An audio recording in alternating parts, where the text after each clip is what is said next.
Alrighty, here we go.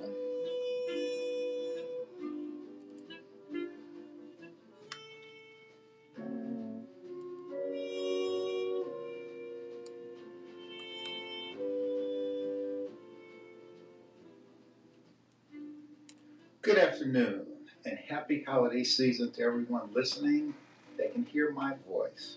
I'm Alwyn Bridges, filling in for your great host, Jeff Doggett. I've only known Jeff for a hot minute, going on some 56 plus years. Today, Jeff and his wonderful bride are distributing toys to children this afternoon so that those children can have some gifts in celebration of Christmas. Jeff and his bride are giving back as they always do throughout the year. Also, this is the final live broadcast this year. Jeff will return the first Saturday, live in January, with his excellent comments, thoughts, texts, guests, and engaging questions. Remember to tune in January 2023 to the Jeff Doggett Show. Today we will discuss what are your grades for your local politicians, thoughts on the Brittany Griner prisoner exchange, your thoughts on the Metro Hospital issue, about the board and the former CEO, Dr. Boutrous.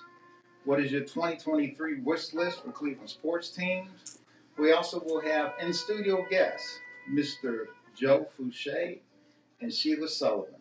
Mr. Joe Fouche will discuss Senior Centers of Ohio, which is his new business, and a program center. We will also discuss suicide prevention and plus much, much more. You are listening to the Jeff Doggett program on No Static Radio, where we bring the news and not the static.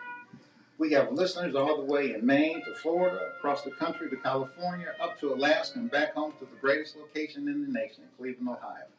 I'm your guest host for today, and the call-in number for the Jeff Doggett program is 216-939-5087. Again, the call-in number is 216-939-5087. Right now, I'm waiting for Mr. Joe Fouche, who's in the studio with us, and I'm going to let him do a brief introduction, and we're going to get right into asking him some questions. Good afternoon, Joe. How are you? I'm doing great, Al. I want to thank you for having me on the show, and I appreciate you giving us this opportunity. Joe, I've heard a lot about you, and I briefly met you, let's say, about 3 or 4 months ago, if not a little bit longer. I thought it was a little bit longer. Okay, 3.5, 4.5 months ago, about 6 months ago, Joe. What I want you to really talk about is to share some information. I've called this segment of this particular show a season of giving. Okay. And one thing that I'm more so concerned with about the African American community in Cleveland, Ohio, is that we're not given enough information to make decisions. Yes. And that's why you're here. If you could share with the audience what is the premise of senior centers in Ohio? Well, first I want to just say once again, thank you for letting me come on. I have always respected your intelligence and professionalism, and I want to. I love what you're doing, and you got to keep doing it and filling in for this segment whenever you can, because I think you're a great guy. Senior Centers of Ohio was born out of looking at the current state of adult day services and senior services for our elderly, and just being totally underwhelmed. What we did is we got certified through the Ohio Department of Medicaid and the Ohio Department of Aging, and we're also in the process of finalizing the Ohio Department of Developmental Disabilities. We have a new 32,000 square foot facility, which we converted from the previous bowling alley. We are open between the hours of 7 a.m. in the morning to 5 p.m. in the evening. And the days of having a senior or someone that needs some type of adult day services sit at a table, 2 or 3 or 4 tables in a room all day long are over, if you want them to be over. We have a new facility, and we have plenty of room to move around, plenty of activities, and plenty of space for them to be with folks that care about them and want to help take care of them. Well, you mentioned activities. What type of activities do you have for the seniors? So every day that someone will come to our facility, you have a couple of choices. We have a group therapy area where we have discussions. We have doctors come in or different people from the community to talk about different issues that affect our seniors' lives. We're a former bowling alley, so you can always bowl as an activity. Right now, we have senior bowling on Mondays, Tuesdays, and Thursday mornings. In our main area, we have line dancing, we have cards and games and bingo. And then we have a back area where we have movies every session and or virtual tours and activities like chair yoga and different types of arts and crafts. Just another quick question for you. How young do I have to be to participate in your program? So this is what I tell everyone. We have a couple of different populations or age groups that we deal with. One segment of the community is 59 and younger that are on Medicaid. And that can be, we have a gentleman that's approximately 30 years old that will be coming to our facility that meets that category. So we don't have, it's not strictly a senior center. And then we also have 60 and over for those that are on Medicaid, Medicare, and might qualify for passport or some other type of home or community-based service. Do you accept self-paying? Absolutely, clients? yes, we Okay. do, yes. And so, typical day, which you described. Yes. Do I get lobster and shrimp every day, or what do you serve lunch, or do I have to bring my own lunch? No. So typically every day we have 2 sessions in the morning, a lunch at about 11:30, from 11:30 to 12:30, and then we have 2 sessions in the afternoon. Our lunch menu varies every day, and one of our claims to fame is that we have some of the best food this side of Mississippi. Okay. We just had a nice Thanksgiving event, our grand opening, where we had over 300 people show up.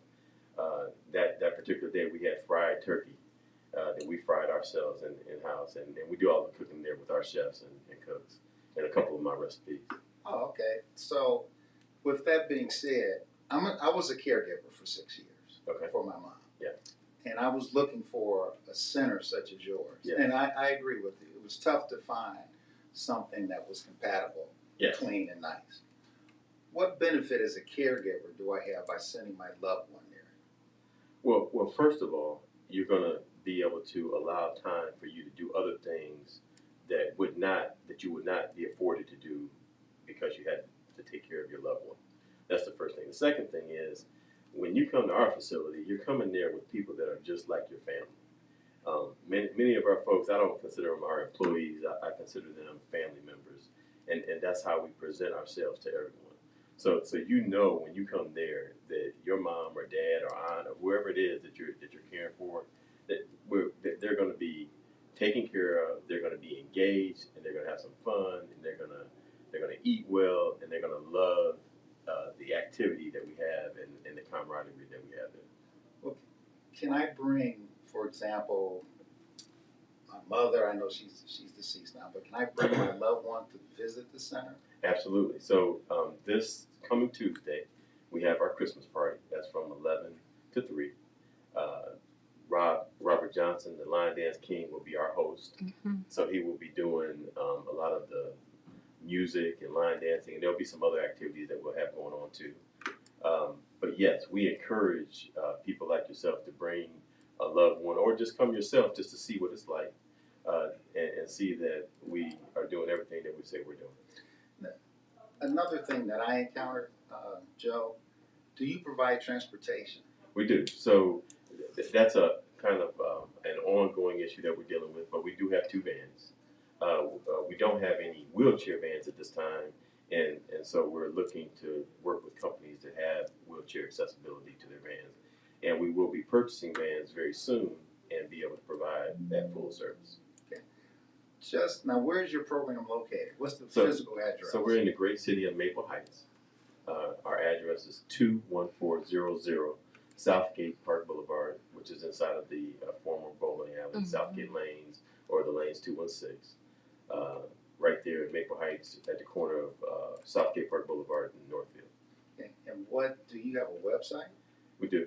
It's www.seniorcenters with an S of Ohio.com. And And the telephone number, really easy to remember, 844-RELATE-4. 844-735-2834. But 844-RELATE-4.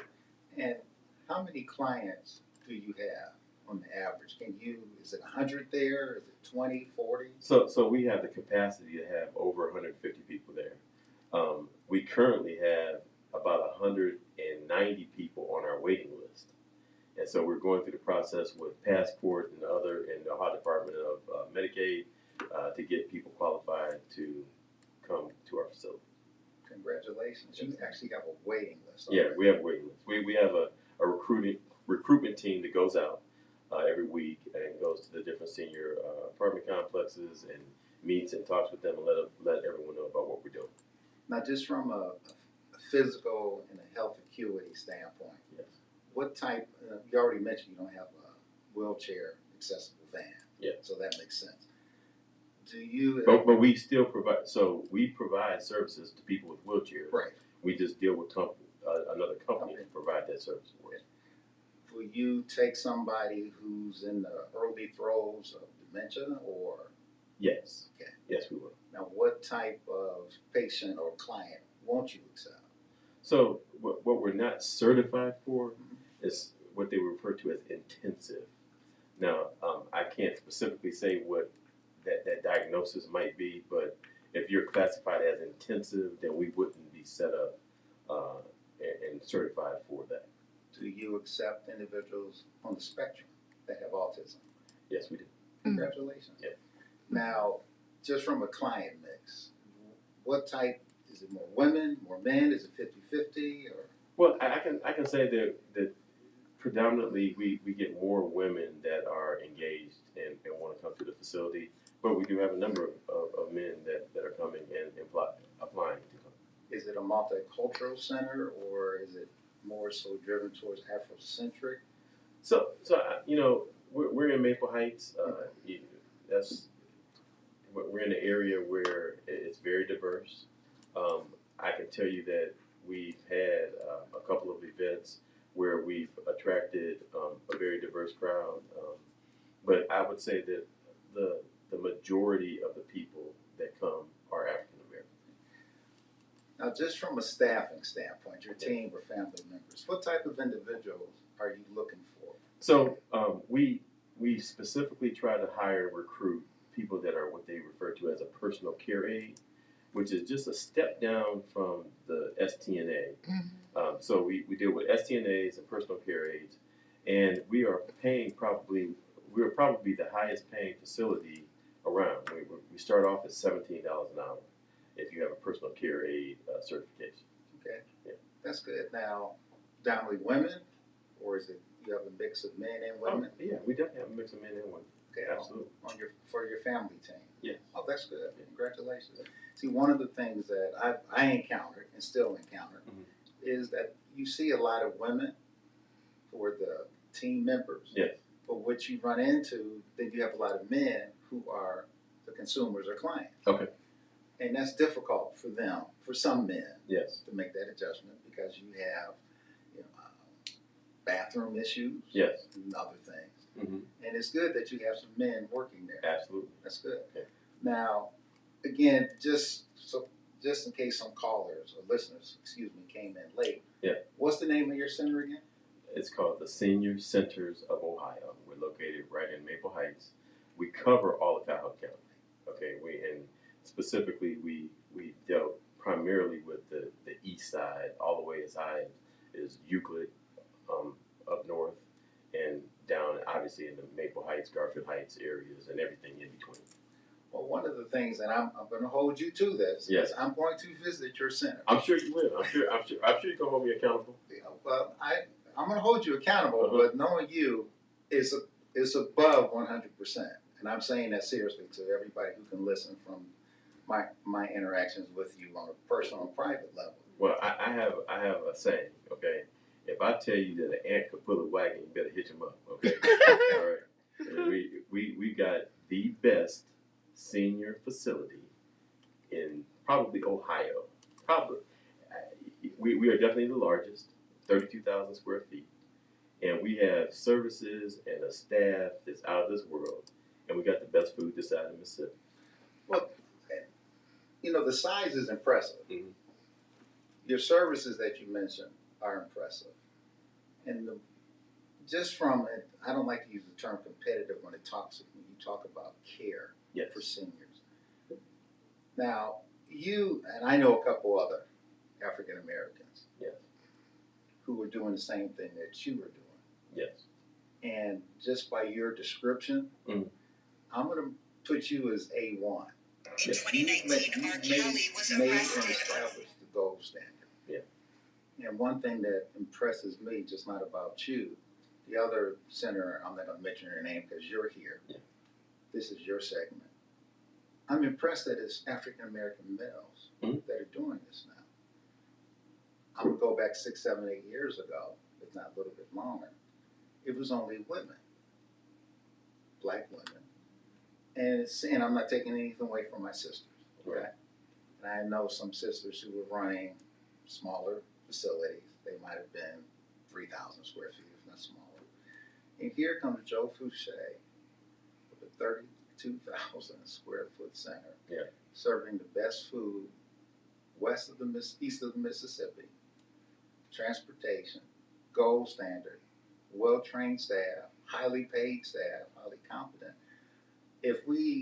I can't clap because it would be too loud. I think we have some applause in here. You should be applauded. And I'm saying that not only as an African American male, because I'm proud of what you're doing. Oh, stop it. No, that's the audience. There's a big audience in here today. I'm saying this seriously to you. And more so because, again, this is the giving season on the show. We don't give back. And I'm impressed that you, as an African American male, are doing that. Because usually what happens, even in the caregiving situation, black men have a tendency to disappear. Okay? And that's been proven.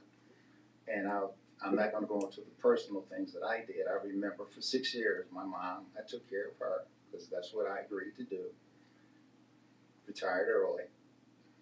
And I had somebody call me and say, well, I didn't think you would do it this long. And I said, well, what else was I supposed to do? Right. And see, one of the things is you probably know Joe better than I and other people who might even be listening or who should be listening. If you put a senior, especially your parent, your child, or whatever, in an excellent facility, I don't mean as a placement, as a place to go and expand and grow, they have a tendency to live longer. Absolutely. If they're engaged and connected and active, it extends their life. Okay. And I'm working on I do research, and people say, well, so what? But one thing that's new in the medical field that a lot of people aren't aware of is loneliness. And if you begin to isolate a senior just by leaving them in the house and not giving them things to stimulate their mind to do, such as your center, they will decline much quicker. Absolutely. Okay. So I'm proud of you. Just a couple more questions for you. We have a caller. Caller, who am I speaking with and where are you calling from?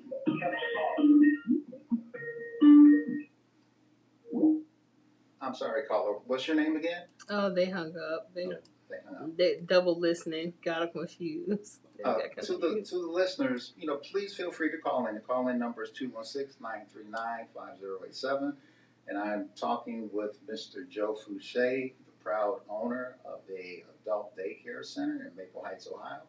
And Mr. Fouche, what's the name of your center again? Senior Centers of Ohio. See, he says it smoother than I do because I get tongue-tied by the name.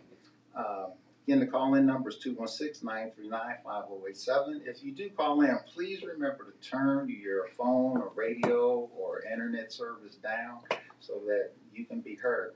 I was going to ask you a question here, Joe. So you're 7 days a week. No, 5 days. Oh, 5 days. Yeah, Monday through Friday. Okay, Monday through Friday. Yeah. And do you have any holiday time off, or is the center open, let's say the Friday before Christmas, the Monday after? Yeah, so we do take off for the holidays, and it's going to be on an as needed basis. So if we have a clientele that needs to have their loved one um, cared for on certain days, I have staff that are willing to come in and work. So it just depends on the numbers and the particular holidays. Well, I'm somewhat not dumbfounded here. I'm impressed. Okay. And people will find this hard to believe. I'm somewhat speechless. And why would you say that? Why are you speechless? Well, I'm speechless from the perspective as you look around Greater Cleveland, you just don't see centers like you have developed. And knowing who you are and the way you do things, you're going to do them all the way. And like I said, I visited multiple places. Yes. Because before my mother really developed full-blown Alzheimer's, I wanted to have a place for her to go. Yeah. And plus, it gave me a respite. And Yeah. I was still working at the time. And I had people come into the house, in the morning and say, well, Betty, could you stay till 12 because I have a meeting downtown. Betty wouldn't show up. There's a meeting. So that's what threw that away. I had to basically retire. And again, I'm going to repeat it. See, knowing you, you're actually being humble in what you're doing. Mm-hmm. Okay. Well, I do want to say that when you were caring for your mom, you would have been the exact person that we would have been trying to market to and to have your mom come to our facility, because I know my mom is 87 years old. And so thank God I have a nice support system between my sister and my brother-in-law and my kids. We kind of all pool our efforts to make sure that she has everything that she needs. But some people don't have that support system. Mm-hmm. And you don't want to send your mother or your father or your aunt or whoever it is to some center where they're just going to be bored all day long. You don't know if they're going to be cared for the way you would care for them. And it's a hard choice.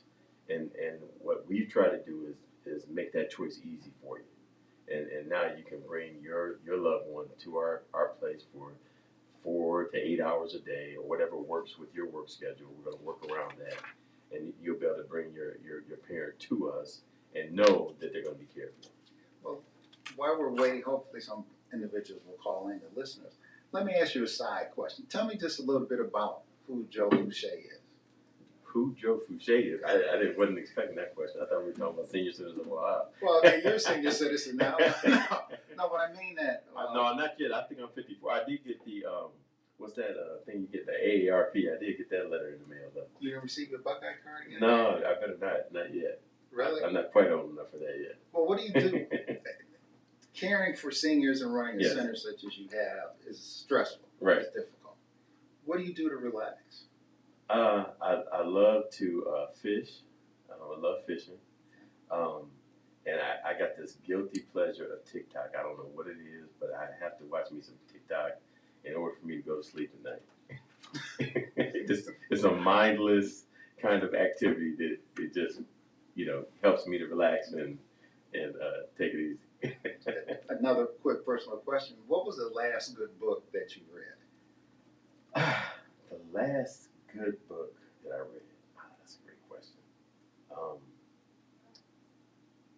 If you have one. If not, I know you're an avid reader somewhat. I do. I read a lot of technical stuff. I'm just drawing a blank right now what I think would be the best good book that I read. But okay, before we wrap up here, because I know you have some other appointments here, tell me what your wish or goal is for 2023. As it relates to anything in particular? Anything. It could be personal, it could be business, it could be...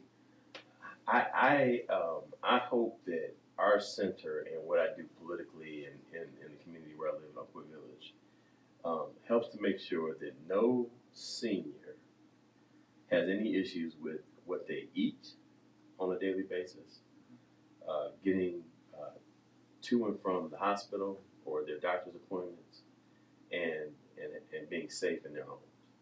Okay. That's what I hope for 2023. And And I think our community, definitely in Oakwood Village and that surrounding area, Maple Heights and where we serve, that's something that we can accomplish, and that I'll be working towards to make sure that. remember, as I said, this is the giving season. Yes. And I used to be a former professor in college. Okay. So I would be giving grades that people earned. And if you don't want to answer, I understand.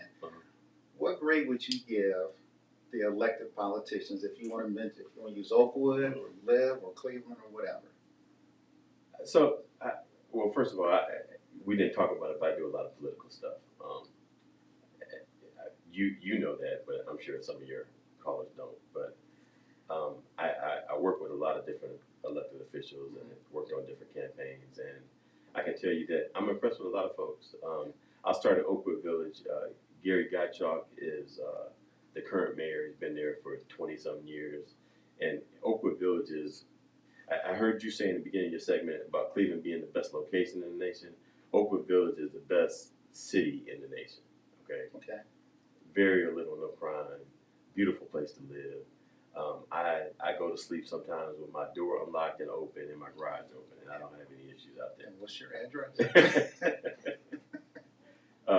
So I think Gary Gottschalk has done a lot to help get Oakwood in that space. Another council person that comes to mind is Kevin Conwell. Okay, Kevin Conwell is one of the hardest working council people I know.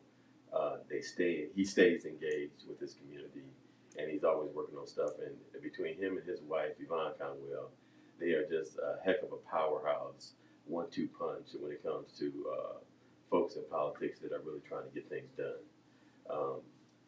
Joe Jones is another person that I see working hard out there. There's people like I'm drawing a blank. Who was I just going to say? Kevin Bishop. Kevin. Oh yes, my guy. Kevin Bishop is one of the sharpest guys. One of the most down to earth, real people. I don't even want to call him a politician because I think that would be a disservice. He's just a good guy. And I see him out there every day trying to do stuff for his folks. Good guy, good family, love him to death. And there's a lot of other ones too. I work with a lot of different judges, and as you know, I was Kevin Kelly's campaign manager. I see Justin Bibb doing a great job trying to get situated in his new position and trying to do stuff for the city of Cleveland. And I'm impressed. So. Now, just from a very high esoteric level, Okay. What would you recommend or see that Cleveland truly needs? What does Cleveland truly needs? We could discuss or throw out that the voter turnout is low. That's a given. Yeah. That's a given. But what does Cleveland need to actually move itself from that little engine back to that metropolis center or large urban center that it used to be? Cleveland has to empower its community development corporations and its community organizations. And you see a lot of that being done with some of these small grants that are being given out to a lot of these small nonprofits and community organizations. They have to empower these organizations to educate our folks so that they understand that they have to go vote and they have to hold everybody accountable. And we have to get goods and supplies to our folks that need them. And everybody in Cleveland, or I should say everyone, but a lot of people in Cleveland need it. Right. A lot of people across County need it. And I don't think that we're doing that effectively enough. Okay, I'm going to make you the super mayor of whatever city. Yes. How would you do that? First off, how do you get people to vote? You got to inspire folks. You got to engage them. We have to constantly talk to our folks about engagement and voting and registering, and it can't stop. It can't be 2 weeks before the election, or a month before the election, or a month before the deadline to register people. It's got to be every day, every week. We got to have it in place. Okay. Now, and we got to incentivize people to do it. It's a shame, but that's what we got to do. We got to incentivize. You mean pay me to go out and talk to people? Not necessarily pay you, but I mean, do something that interests you, to get you to want to come and vote, and try to show how your vote is going to affect what's going on. Well, I'm a firm believer, as you know, that voting is your voice, Yes. and everybody should stand up and have a voice. The concern is, and I call it 2 levels of voting.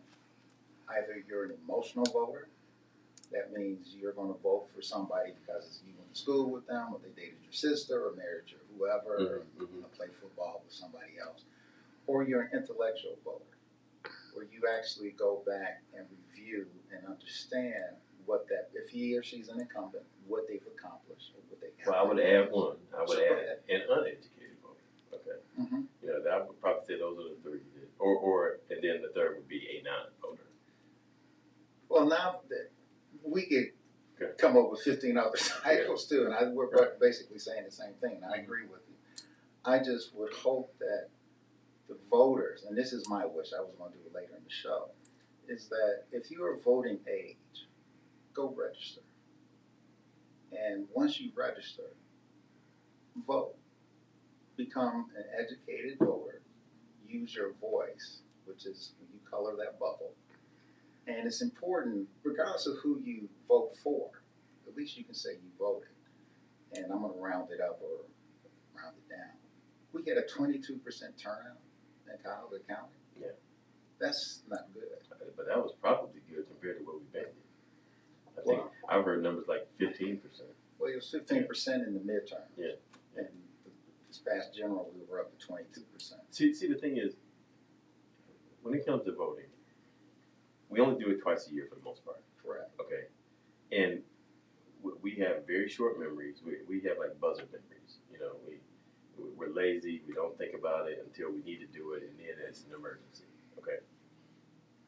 We have to do something that's voting related, either engaging people with surveys or somehow giving them feedback that when they communicate to their elected officials and to the people that make decisions, that those decisions, those votes and those opinions turn into decisions that affect them. Okay? You do that every day. You do that every week. You don't do it twice a year. And if our strategy is going to be to engage somebody twice a year, we're set up for failure. And it's just as simple as that. Well, I'm going to say this. You sound like a candidate. But where you going to have you ever had any desires to run for an office? Well, I used to be council at large in Oakwood Village, so I was the second in command, or I was second on council as council at large. I ran for mayor unsuccessfully in Oakwood Village. However, I did do the best of any candidate that has run over the past 24 years that anyone else has done against Mr. Gottschalk, and that's about as much as I've done, other than helping out other campaigns. Well, I thank you for them, and also thank you for coming here this afternoon. If you could again tell everybody what the name of your center program is, where is it located, the address, the website, the email, and the smoke signal. We have a caller. May I help you? Give me your name, please. I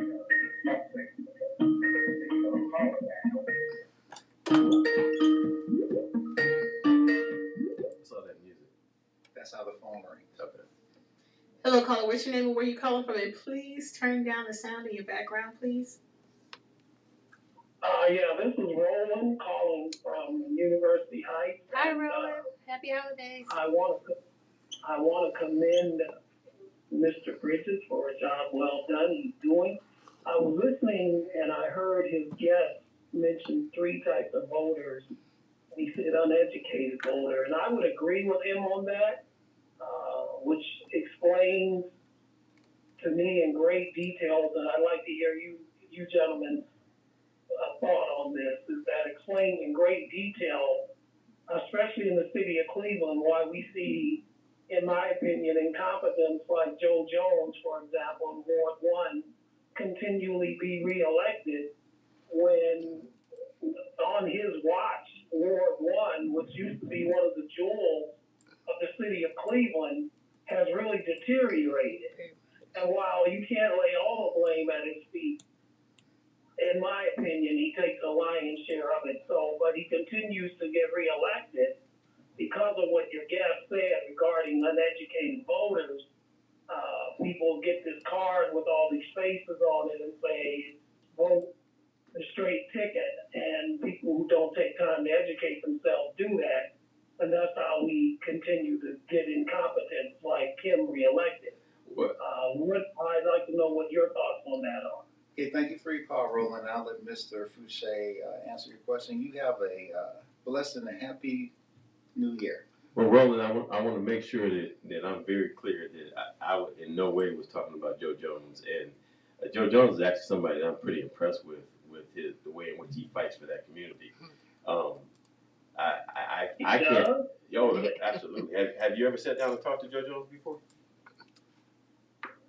Unfortunately, yes, I have. Okay, and he doesn't. You haven't seen him trying to fight for what he can get for Ward 1 and the folks in Ward 1? Not at all. No, I don't know what I conversation. I see a lot of liquor stores and what have you trying to come into the neighborhood, and thankfully the one that was trying to come in on Lee Road between Stockbridge and Eldermere, the license was not allowed to that business that he was pushing, but it was not allowed because there was a church and a school within 500 feet up there. So I see that, yes. Well, and Roland, the number of liquor stores and convenience stores plague Cleveland, not just Ward 1. And I'll agree with you that there needs to be some type of focus and plan to change what that landscape looks like. But I definitely don't want to make my conversation geared towards Joe Jones because, like I said, I work with him very closely. I do know that he fights for his community, and I hear your concern and complaint. All right, thank you again, Roland. You have a Merry Christmas and a Happy New Year and a healthy and prosperous one, too. Thank you. You're welcome, and thank you for allowing me to call today. Lastly, Joe, before you leave again, just so the audience, the listeners can again have your name of your program, the address, phone number, email address, the website. Well, I don't want to give you too much information because I want people to remember it. Okay. Just give us the name of the phone number. It's the Senior Centers of Ohio. We are the biggest facility and the best facility in Northeast Ohio, and we are geared towards people that are working folks that want a safe and nice place to bring one of their loved ones to our facility. And if you're an adult that's on your own and you need assistance, we want you to come to our facility. We're located in Maple Heights. We provide transportation, and you can call our office, and the number is very easy. It's 844-RELATE-4, 844-RELATE-4. And Joe, thank you for coming today, and you and your family have a wonderful Christmas and a blessed New Year. And your family too, and I appreciate you having me. Thank you. We're going to take a pause for our calls. We'll be right back in about maybe 5 to 6 minutes.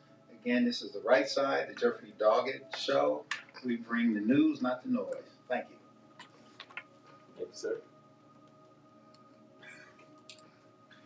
How'd you like that? Oh, you did well. I'll take you back to Joe Jones. Hey, we can make this. If you ever want me on some politics, I can talk some politics now. We're going to do that. And before you, and I thank you for coming.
Has violence happened to you or your family?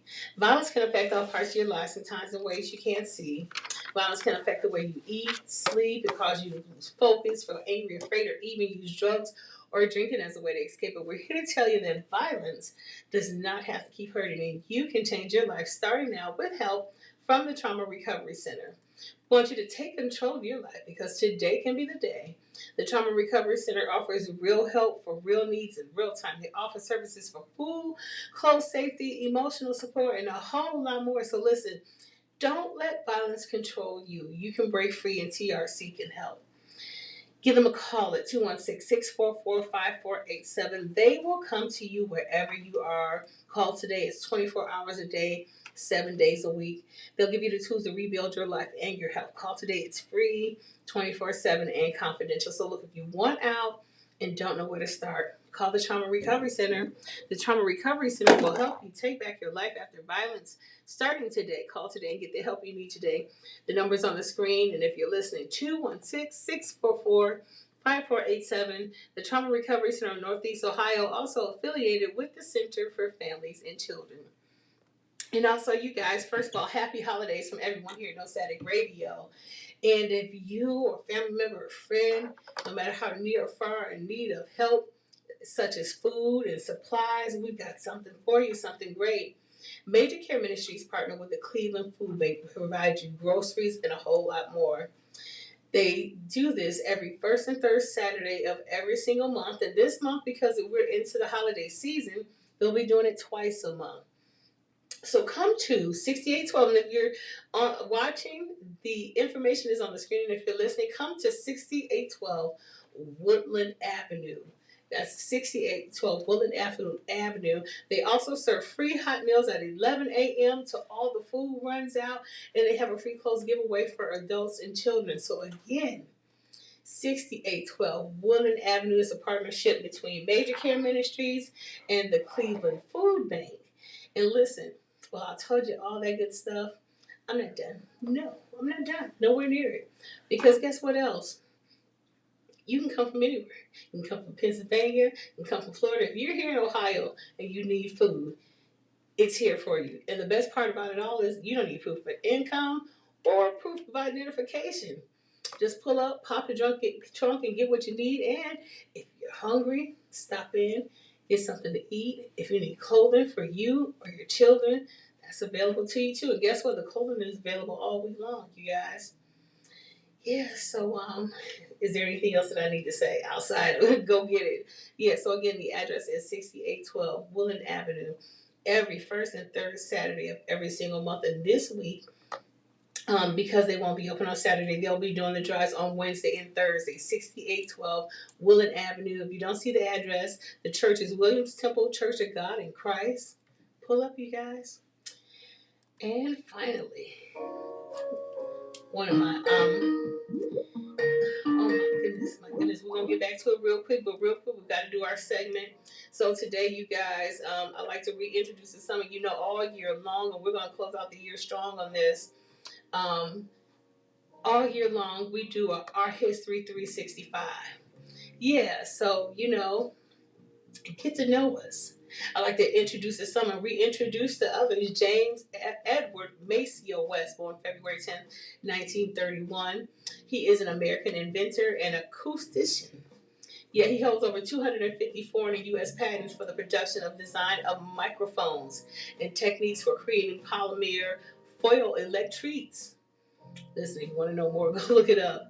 But his inventions, along with Gerhard Sizer, and we use those mics around here too.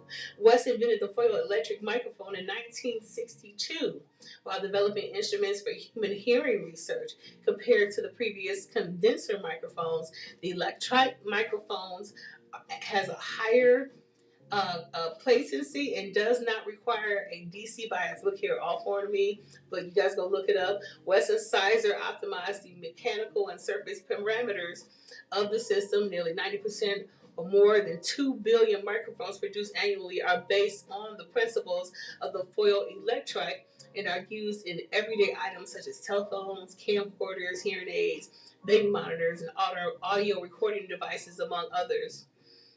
Wes measured the acoustics of the Philharmonic Hall in New York City, recently teamed with the Eileen Vashiniak. I don't want to mispronounce it, but Vashiniak, and studied the acoustic environment of hospitals, showing that hospitals are in general too loud at the noise levels that affect staffs and patients. Wes has over 250 patents to his name. As John Hopkins, he has worked as a device. He worked on a device to detect pneumonia in the lungs for young children. Oh my goodness. In addition to his multiple contributions to acoustical science throughout his career, West has been a fervent advocate for greater diversity in the fields of science and technology. While at Bell Laboratories, West co founded the Association of Black Laboratory Employees, aka ABLE, an organization formed to address placement and promotional concerns for Black Bell Laboratory employees. He also was instrumental in the creation and development for both the Corporate Research for Fellowship Program, that's the CRFP, if you guys ever see those initials, for graduate students pursuing terminal degrees in science, as well as a summer research program, which together provided opportunities for over 400 non-white graduates and students. Since 2015, West has served on the board of directors of the Ingenuity Project, a Baltimore nonprofit that supports talented middle and high school students in science and math. So look here, I say this every week. I say this every day of the week. If you want to learn more, go to a library. But if you don't want to go to the library, you guys, Google. Look up Google, look up Black inventors, and look at the world.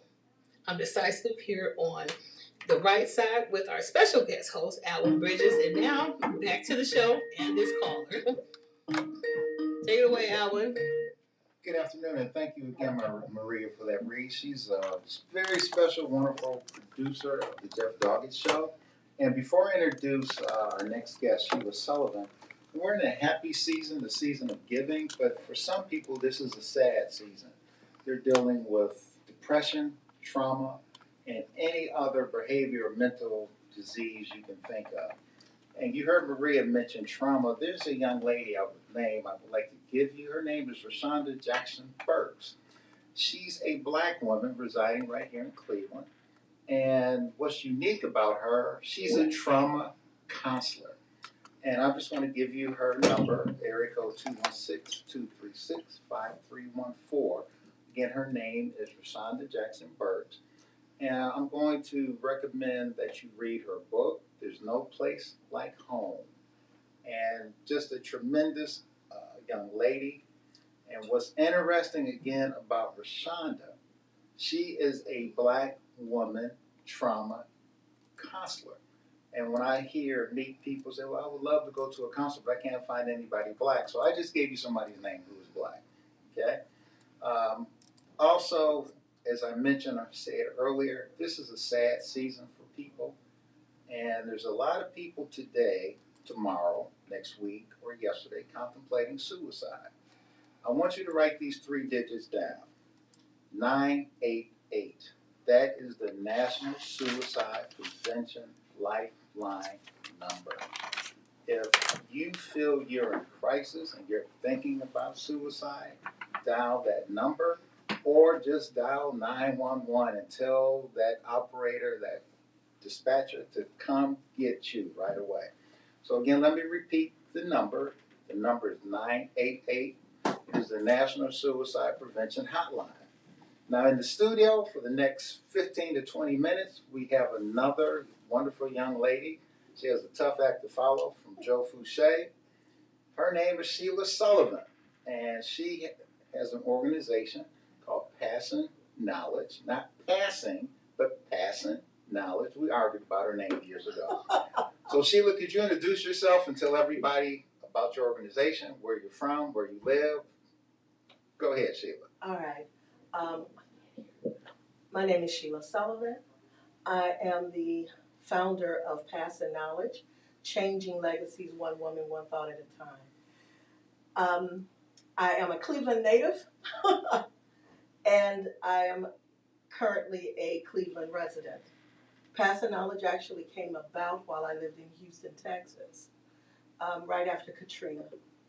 And we found that there were so many women who needed a place to release. So much happened during Katrina that they had no services for. They needed a space to talk and a place to feel safe. So the organization that I worked with at that time created spaces for them to do that. And Passing Knowledge came about during that time. Passing Knowledge is literally facilitating groups in spaces for women specifically, but not exclusively, of color, to be able to share their experiences, give each other support, share resources, and just have a safe place. Now, I understand what safe place is, so if I ask you questions, I don't want you to think I don't know too much of anything here. Okay. What does Passing Knowledge, do you work with domestic violence victims? Do you work with sexual assault victims? Or do you work with anybody? I'm going to use a simple example. CVS ran out of Hershey candy bars, and I'm upset. It's a traumatic experience for me. Can I come talk to you? Okay, I am not doing individual counseling. What I am is a group facilitator and I hate to say lecturer, but that's what they generally call it, is lecturing, because when I do a lecture, I need feedback. We need to talk. I don't believe in just standing in front of a room and talking at an audience. I need to engage an audience. Giving information is not just enough. Sometimes they need a little bit more. And sometimes the answers they need are actually sitting in the room with them. And they may not specifically come from me, which is why it's passing knowledge. It's about us giving knowledge to each other, not just me standing in front of the room and people looking at me. Yeah. Well, help the audience, the listeners understand. We give this term domestic violence, so we say DV, that's abbreviation for domestic violence. Is that something that's major, or is that something that's minor? And let's talk about strictly the city of Cleveland. Is it one that happens once a day, once a month? How about once a minute? Once a minute? Okay. Domestic violence is not new. It has been an absolute problem since literally the beginning of time. Mm-hmm. So we have looked at it differently since the beginning of time. There was a time when it was okay to beat your spouse and your children and even your parents. We know that that is not true. It's not something that should happen. People should not inflict violence on each other. And what we have done in the past 50 or so odd years is to look at how we treat each other and say that no one deserves to live in a life where they feel threatened for their life. Now let me ask a question. Usually when you hear about domestic violence, the first thing that pops in anybody's mind is a man assaulting his wife, his girlfriend, even his mother, aunt, whatever the case might be. Are men also included in this domestic violence definition? Can a man be domestically? Yes. Okay. Domestic violence is not specific to women. It just most often happens to them. Okay. At least what we need to say is it is most reported by women. Most men who are in domestic violence relationships never report. And why is that? Because people question their manhood. So a general example. A woman is assaulted today by her husband or boyfriend or whatever the case might be. What should she do? What options are available? There's a lot of options. Okay. The one thing we will never tell you is what you should do. You know what is possible in your own life. I can't necessarily judge the danger you are in when you're standing in it, but usually you do know. What I tell people is this: these are your options. You can call 911 if you're in a safe space. You can leave if that's a possibility. You can make a plan in order to leave later. You can reach out to the Domestic Violence Center at any time. It is no longer called the Domestic Violence Center. It is now called the Journey Center for Safety and Healing. And I will give you those numbers. Please give us the numbers for the So the Journey office Center. number is 216-229-2420. That is open during office hours. If you need information, if you need resources, if you need the 24-hour helpline, the helpline is 216-391-4357. I'll repeat that. It's 216-391-4357. You can also have a live chat if you're in a safe space. And that would be journeyneo.org. Let me, a quick question from your experience and knowledge. Is domestic violence a seasonal phenomenon? In other words, does it go up in the winter because we're trapped inside? You see a decline in the spring and the summer? Or is it equal across the incidence, rather? Is it equal across the seasons in Cleveland? Okay. In Cleveland, what I tell people is it goes up in our cloudy seasons. What's called in Cleveland 24/7, 12 months a year. So, in our winter and in our Christmas holiday seasons especially, we know that mental illness and suicide and domestic violence all peak, especially during the holidays. Those are very stressful times for people. And during those times, we do see a rise. We also knew that we were going to see a rise during COVID. And we did. So when people are in close proximity for a very long time with someone who is prone for violence, we do know that there is always a rise. Okay, let's talk about the individuals who are prone for violence. Do you see a specific age range? Is it somebody, a male from 30 on, or from 18 to 80? Where's the cluster in the bell curve? Where would it be if it exists? So clusters sometimes exist. Domestic violence can start extremely young based on what you're exposed to and whether or not you even think it is violence. It could be what you know. People don't think about that. Also, it can go until death. There are people who I have spoken to who are in their 80s who were still dealing with it with their spouses and said that they had been dealing with it through their entire marriage. So does it end? It can. Can perpetrators stop becoming violent with their significant other or family members? Yes, they can. Are there people who never will? Absolutely. What we have also seen within the last, I'm going to say 20 years, is an increase in intimate partner violence among teenagers. Okay, now So help us understand. When you say intimate partner, what does that mean? In layman's terms. In layman's terms, In 13 seconds or and less. 13 seconds less. Okay, we're going to talk of intimate partner as in the person you're dating. Okay? And it doesn't matter whether or not you are straight or gay or black, white, rich, poor.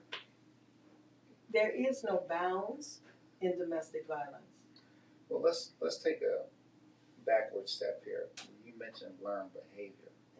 And I think of a toddler that I call walkie-talkies because they walk and talk. So you have a 4-year-old male or little girl, and he or she walks up to mommy and hits him. mommy, I need your attention. Is that the beginning of a learned behavior, or is that normal behavior for a toddler? That's normal behavior for a toddler. That's how they get attention. However, it can be redirected, but that does not necessarily lead to domestic violence. When you see a child who has witnessed violence in their home, and then they think that that is how you solve problems, that can be the start. So in other words, and you've heard me say this before, you can be a victim of your environment, and you can be a bad victim or a good victim. So if you see a parent abuse his or her spouse, I think that person might think that's normal. Okay. A lot of times they do think it's normal.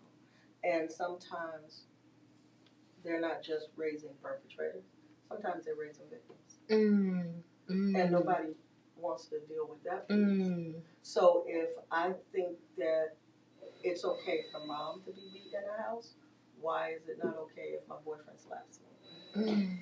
We also don't think about the fact that we desensitize our children. So there was a time when if you were dating someone and they started calling you out your name, you would think that, okay, this is going somewhere I don't want it to go.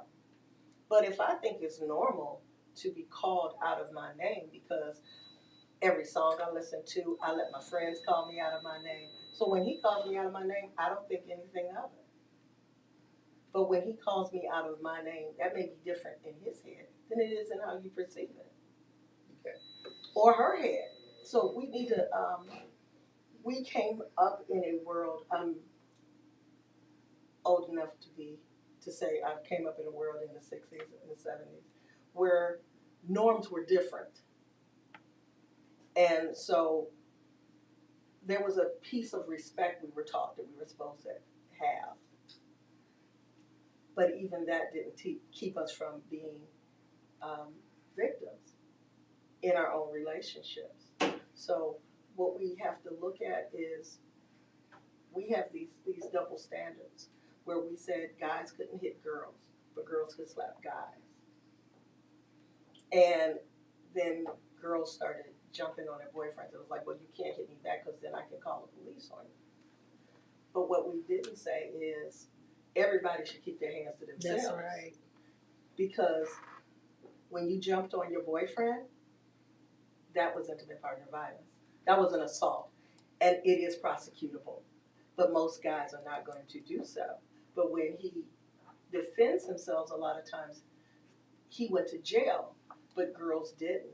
So what happened is we had an imbalance in the scales. So we did have people who were teaching girls to be violent at some point in some environments, and guys to be violent in other environments. And sometimes there was just mutual violence in the house.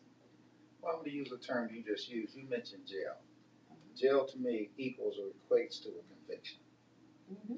How many domestic violence cases, and you don't have to give a number, you can just say some, many, none, a lot. How many domestic violence charges actually lead to a conviction? Some, so we're talking about not that many. Well, you have to also look at what does that mean. So we don't always look at what does that mean to the victim. Now, so the victim may decide that listen, I'm not pressing charges. And again, I'm going to say this for me, that's sad, it is. But that's his or her right not to do that. Right. But now let me be Matlock or Perry Mason.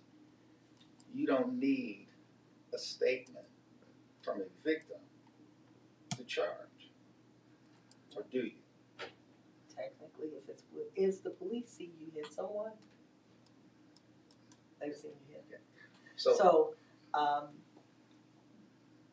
But when it comes to convictions, you do need testimonies. You do need collaboration. You need people to stick by what they said. And sometimes the victim understands that maybe that is going to be more dangerous for me than not. So we can't force someone to do something. what we can tell people is that we will support you in the decisions that you make. We will help you with the resources that you possibly can get. Let me clarify something before I go any further. I do not work for the Domestic Violence Center.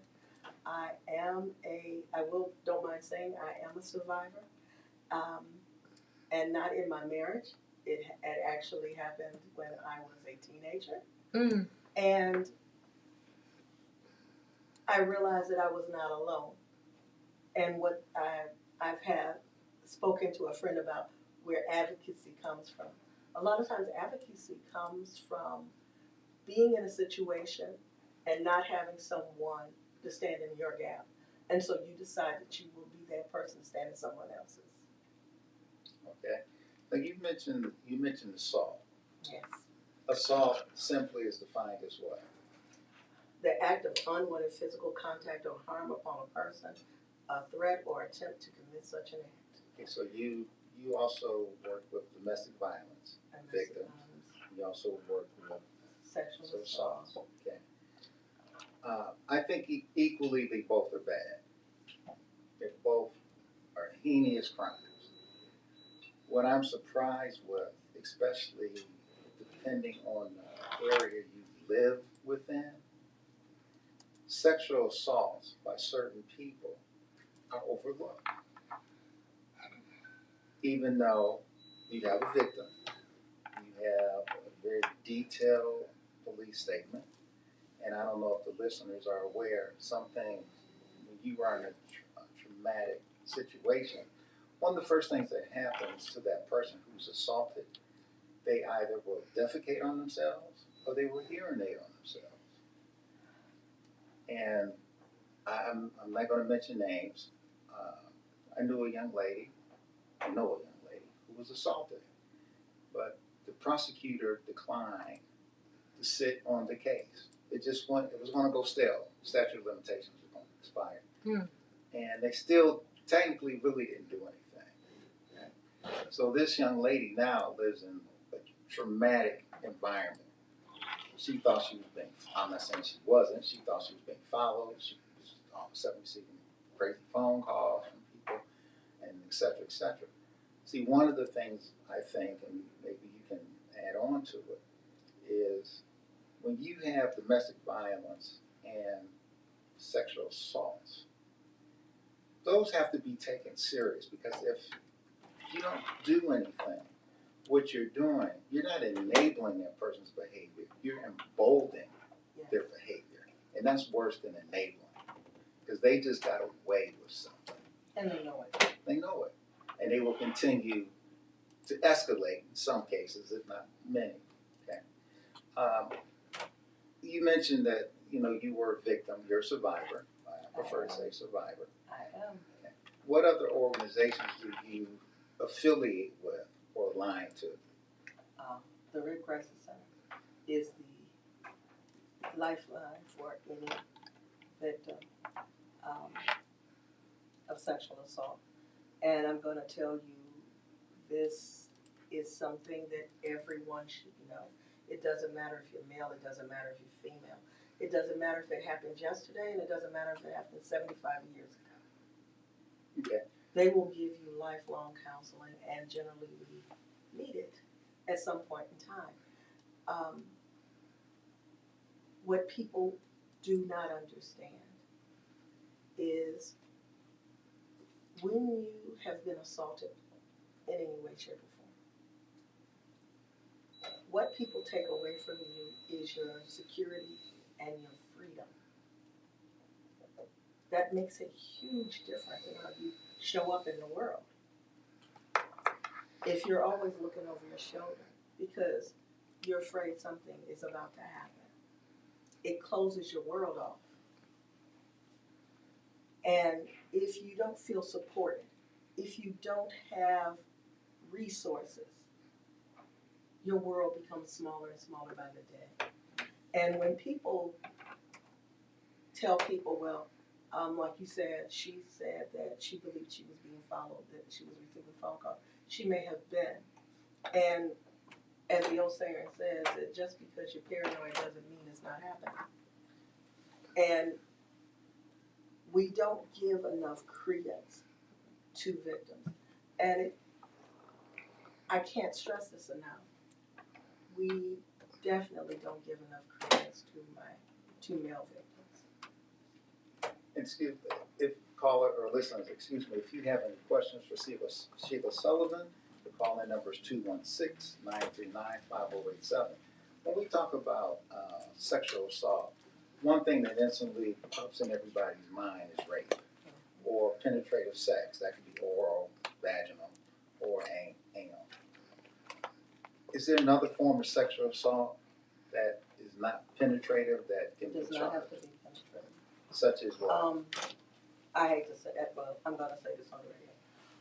Our former president, I have to say, because people don't think it is assault, admitted on national television to assaulting.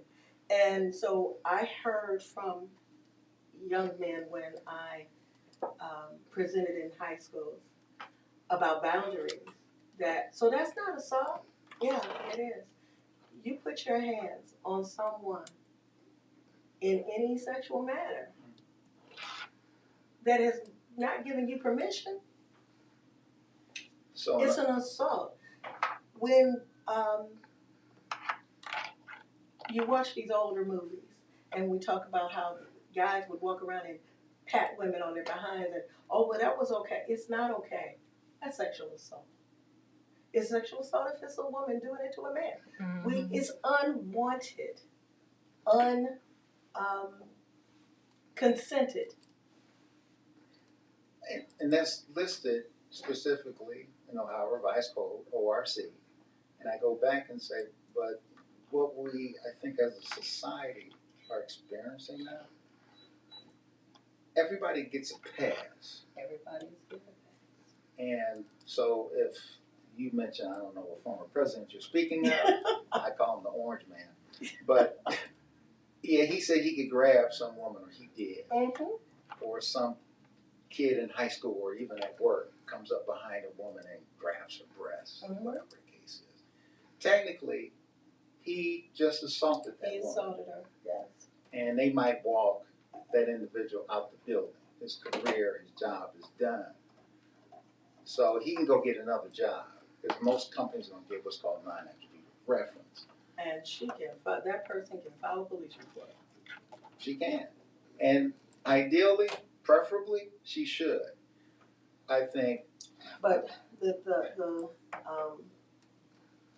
likelihood that they will is thin. Well, I'm going to speak to an experience as a former Navy officer, and we took that seriously. And I'm going to use a bad term. You were drummed out. And when I was in charge of about 1,800 sailors and civilians in combination, the one thing I made clear is sexual assault, domestic violence, you're toast. You're out of here. One thing and I'm not going to wrap up here, I'm going to ask you a couple questions, just like I did Mr. Fouche. What are your wishes for 2023? It could be personal, it could be organizational. What do you wish for 2023?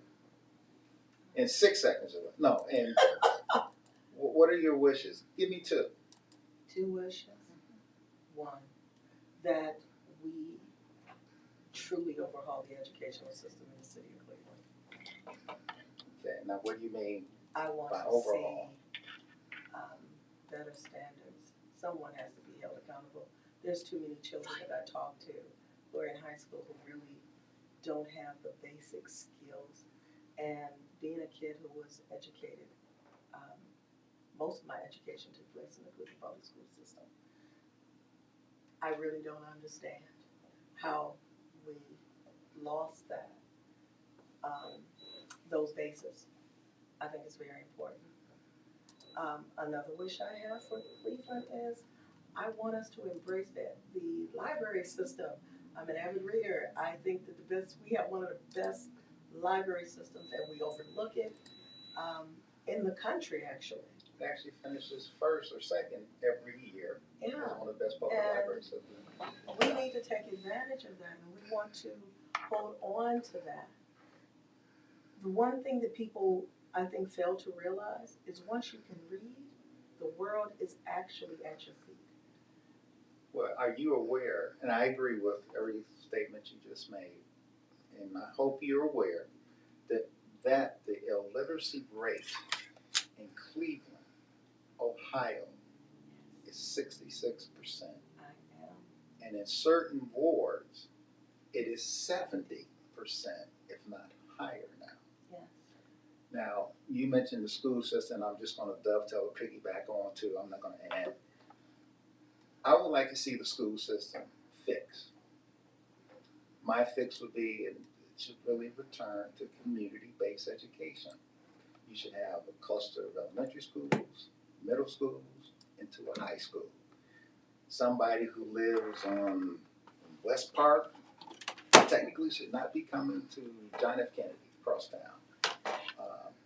The other thing that you mentioned, the library system, I was surprised to find out that I said, well, wow, you got a lot of children that come in the afternoon after they get out of school.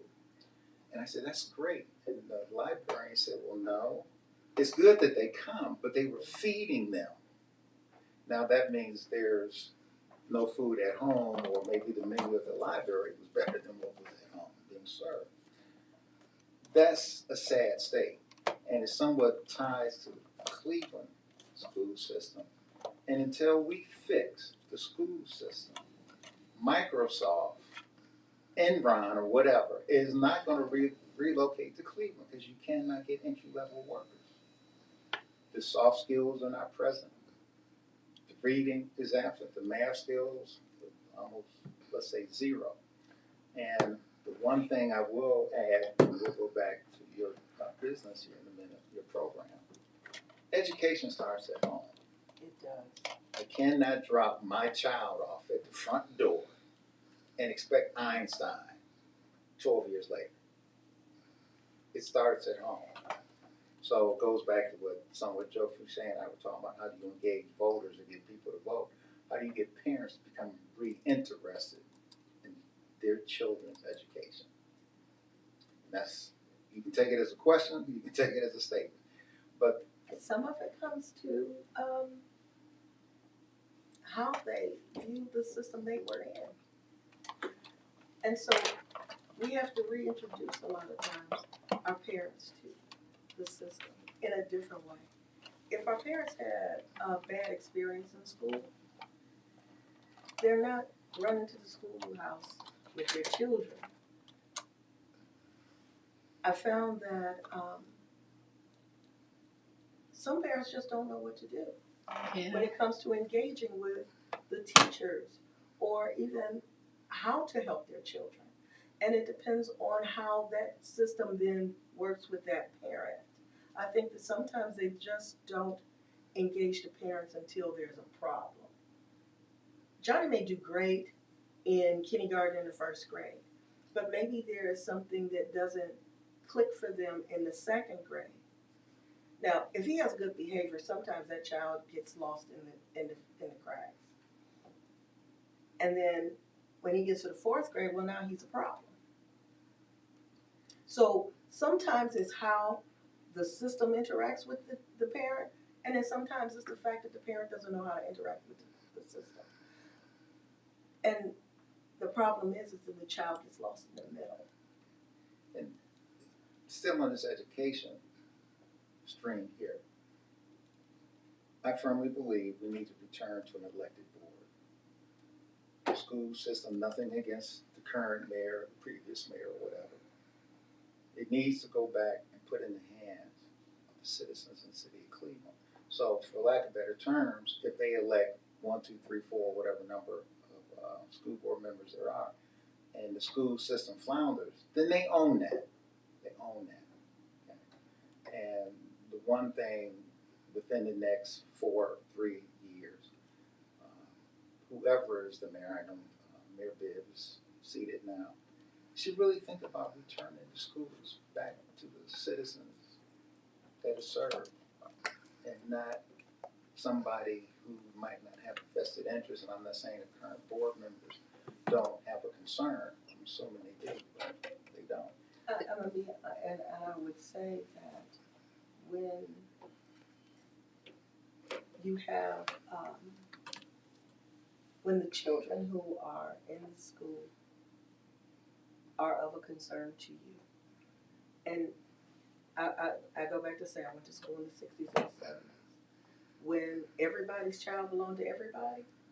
So if Johnny in row 2 isn't learning, if Teresa's sitting next to Johnny, she's not learning either. Even if the information's there because he's next to her. And we know that a child who is bored or a child who is not engaged is then playing it as a distraction. And then sometimes that distraction is keeping everybody else from learning. And it doesn't mean that that's a bad child. And you're listening to No Static Radio, Jeff Doggett Show. I'm Al Bridges filling in for Jeff Doggett. If you have any questions for Sheila Sullivan, you can call in. Numbers 216-939-5087. I'm going to ask you, and you don't have to answer. This is the giving season. Give your elected official or officials a grade if you want to. If not, we won't hold it against you. We just won't validate your parking. So give your elected official a grade, A through F. And you don't have to explain why unless I ask you. And I am going to ask you why you gave them that grade. Okay. I'm going to give her a middle of the road to see. I think that my council person is doing what she knows, and I think she's learning along the way. I give her enough room to grow. That's not a grace I give to everybody, but I have seen her interested. I see her attaching to the community. And I think that there's things for her to learn, but I think that she has the willingness and the wanting to learn. So, I'm in the middle of the road. So and if you can, do you know your council person's name? I do. And her, if you want to share it, what ward do you live in? Councilman Gray in 4. Okay, you live in Ward 4. Okay. Before I let you go, please give the name of your organization. My organization is Passing Knowledge, LLC. My tagline is Changing Legacies, One Woman, One Thought at a Time. If you change the way a woman thinks, you change the decisions she makes and the legacy she leaves behind her. And how do we get in touch with you? I have a website at passingknowledgellc.com, and I do have a number. That number is 216-302-4216. Okay, and we have Ms. Sheila Sullivan, the founder and director of Passing, P-A-S-S-I-N, no G there. No G. Knowledge. And the phone number again is 216-302-4216. And Ms. Sullivan, I thank you for coming and participating in the show, and I wish you a very Merry Christmas and a happy, healthy New Year. And thank you again for being here. Thank you. We'll take just a quick break. We're going to pause for the calls. We'll be right back, and we're going to discuss the Metro mess.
Alwyn Bridges. I'm filling in for Jeff, he's out with his lovely bride, distributing toys to children, so they'll have Christmas gifts coming up on Christmas.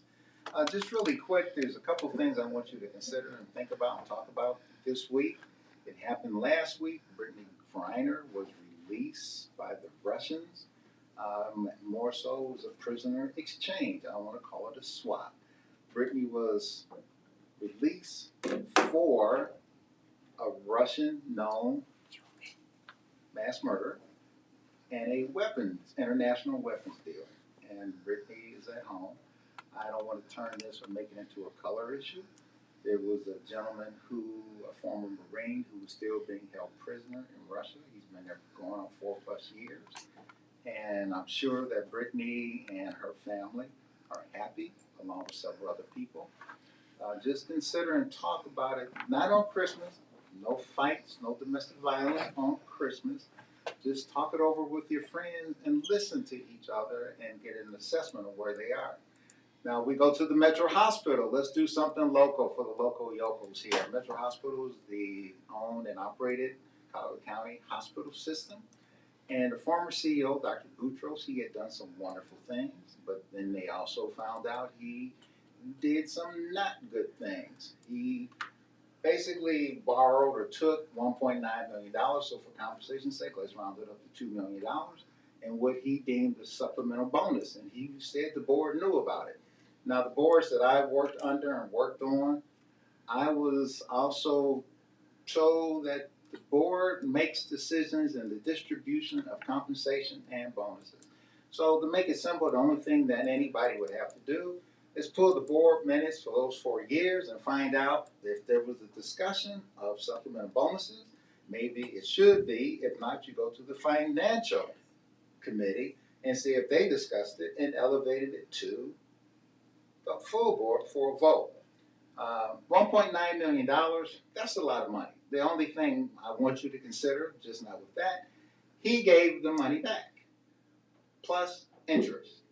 So just in simplicity's sake, if we all go decide to rob a bank and we come out with a bag of money in our hand and we see the police officers outside with weapons drawn, we say, hold on, we go back in the bank and give the money back. Did we steal the money? Yes, we did. The act was completed.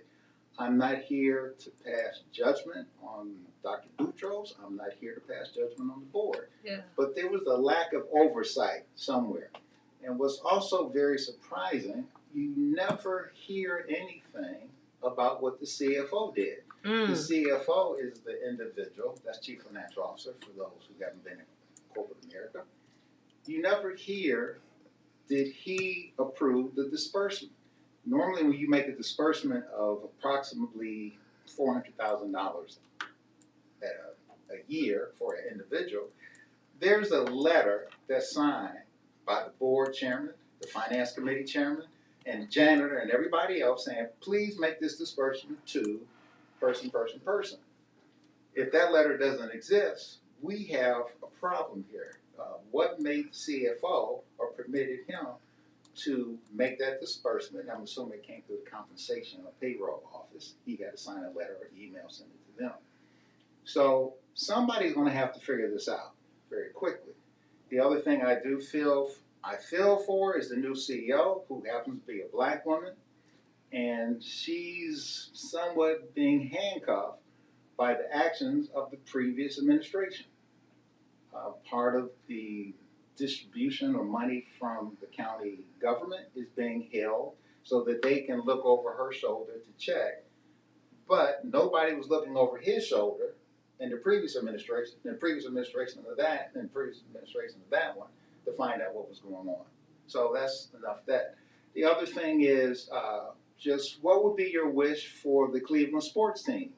The Cleveland Browns, the Cleveland Cavaliers, and the Cleveland Guardians, no longer known as the Indians, so you have to call them the Guardians or the Guards. Put yourself in the place of the general manager. What would you do with those teams? Should Coach Stefanski remain in his place, or do you dismiss the defensive coordinator, who happens to be a black man, Joe Woods, and blame everything on him? Something just to think about. The other thing here, I know that Mr. Jeff Doggett, the wonderful host of this show, he always does a hero and a zero. So I'm going to do the hero first. The hero of the week is everybody who's listening and all the guests, and especially the wonderful producer, Maria. If you listened and participated in this program, you're a hero, and continue to do that. Continue to support the no-nonsense news and information distributed by Jeff Doggett. And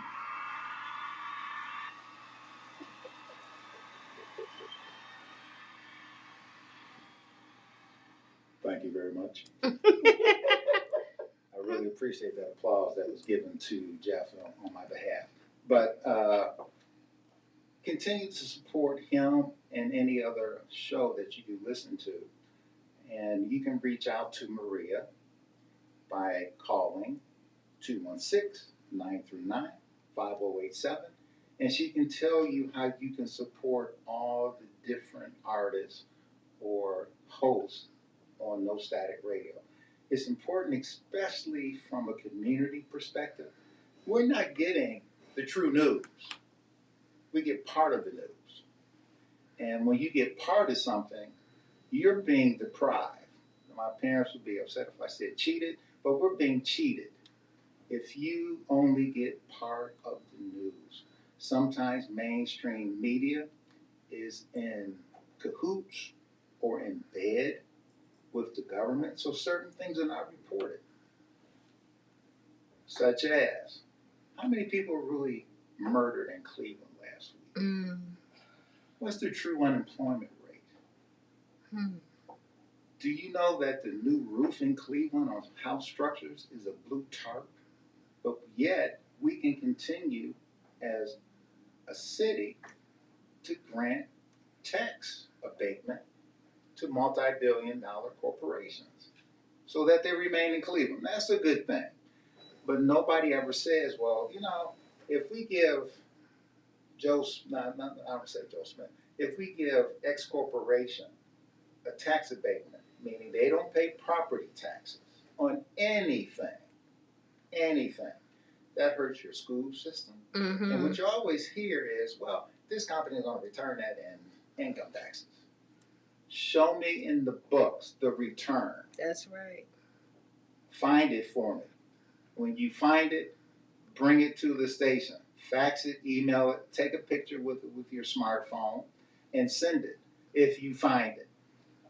It doesn't exist. So you really never know the true value of the return of what was given away. The other thing here, when you speak of Cleveland, Cleveland used to be a mega urban center. It was one of the top 5 populated cities in the country. You can now equate the population in Cleveland to Mayberry. It's small now. It's a small town. We're a small town trying to do big things. But when you do big things, and I'm going to paraphrase, you know, you look up and you see cranes in the sky. That means something is happening. Something's being built. But while you're looking up, you get run over by the bulldozer. Pay attention to what is happening in your community. Pay attention to what your government is doing. People thought it was somewhat sad. I live in one of those high-density forested areas in Cleveland. You know, when you go outside and you rake your leaves at 5 o'clock and you got the yard all clean, you come back at 5:05, there's 2,000 more leaves now. The city decided early on they weren't going to pick leaves up. And the gentleman came out, one of the chiefs or directors, and we were at a meeting, and we asked him, are you going to have a leaf pickup? He said, well, we haven't talked about it yet. Now, we're talking about the first week in November, and from my elementary school days, the leaves start to fall in September, and you're just talking about picking the leaves up in November. Right. And he said, well, but you should continue to bag them. See, that's code speak for no. We're not going to vacuum the leaves. But people got all irate. People on the east and west side got all up in the desert, and they decided to pick the leaves up. In some areas, I still have a pile of leaves in front of my house. But that might be a personal thing. The other issue I want to bring up here that's important is it's important for everybody to vote. Register to vote. If you're 18, register. Go vote. If you don't vote, you don't have a voice. Your vote is your voice. Vote for people with character and integrity. If you vote for a known liar and you vote for a known thief, you just elected a liar and a thief. It's simple. Vote. Understand, learn the candidates. The other thing, I'm not going to do a zero because it's Christmas week. I don't want to be Grinch. It's Christmas week. So there's no zeros this week. There's plenty out there, but there's no zeros. In closing, to Maria, our wonderful producer, our guest, Susan Sullivan, and Joe Fouche, and every listener to No Static Radio of the Jeff Doggett Show. Have a Merry Christmas, a happy, blessed, safe New Year, and always good health, peace, bountiful blessings, and ongoing success. My name is Al Bridges. I hope I filled in very amply for Mr. Jeff Doggett, who again is out distributing toys with his wonderful bride. And to Jeff and his entire family, you have a wonderful New Year. And don't forget, the first week in January, that's Saturday, second week, Jeff will be back on the air live with his take, his comments and questions and intriguing thoughts. So from me to you, have a happy New Year and a blessed, blessed Christmas. Talk to you later. Bye-bye. That's very nice. Very nice.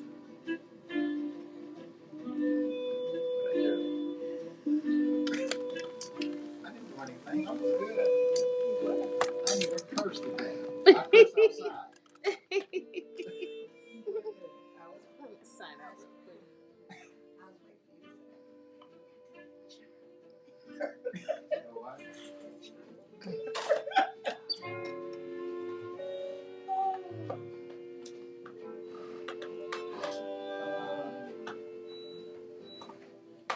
I'd like to thank you for tuning in to The Right Side with special guest host Alwyn Bridges here on the station where we don't bring no static, but we sure enough bring the noise on staticradio.net. Make sure you guys check us out on social media where we absolutely love to hear from you on Facebook.com/No Static Radio LLC, on Twitter at No Static _radio, on Instagram at Deville_No Static Radio, and on YouTube at No Static Radio. Also, if you guys would like to listen to replays of this show and others on NoStaticRadio.net, please make sure you check us out on Mixlr or Mixcloud.com. Just type in No Static Radio, all one word, in the toolbar for replays of this show and all others on the platform. And for all things No Static Radio, including up-and-coming events, merchandise, and an in-depth look at all our great show hosts here. Please check out our website at www.nostaticradio.net. Also, if you guys want to listen to continuous streaming of everything on No Static Radio, please check us out on TuneIn.com, LiveOnlineRadio.net, or MediaQ for continuous streaming of this show and all others. And listen, here at No Static Radio, and this isn't the final week, but on this week, we'd just like to take another moment in time to say thank you, everyone, for your listenership, for your viewership. We love you. We appreciate you. We don't have to know you to love you. We appreciate you, and so we love you. And you know what it is? We've got more music for your listening pleasure here on your Voice of the Revolution, NoStaticRadio.net. Powered by Google, partner with Colors, and sponsored by Lamont Avenue Wines, the Cleveland Rugby League, and designed exclusively. You guys be safe, stay warm, do some good Christmas shopping, some good cooking, and we'll talk to you guys on Monday with Hustle and Wax on Sports and a whole lot more. Peace out. Be safe. We love you.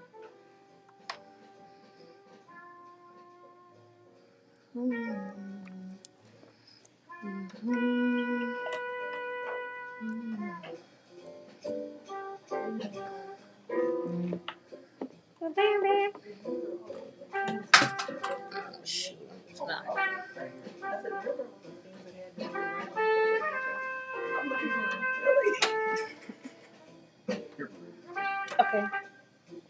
Gotcha. Let me see if I got a card. My stuff is delayed. I'm gonna shoot him.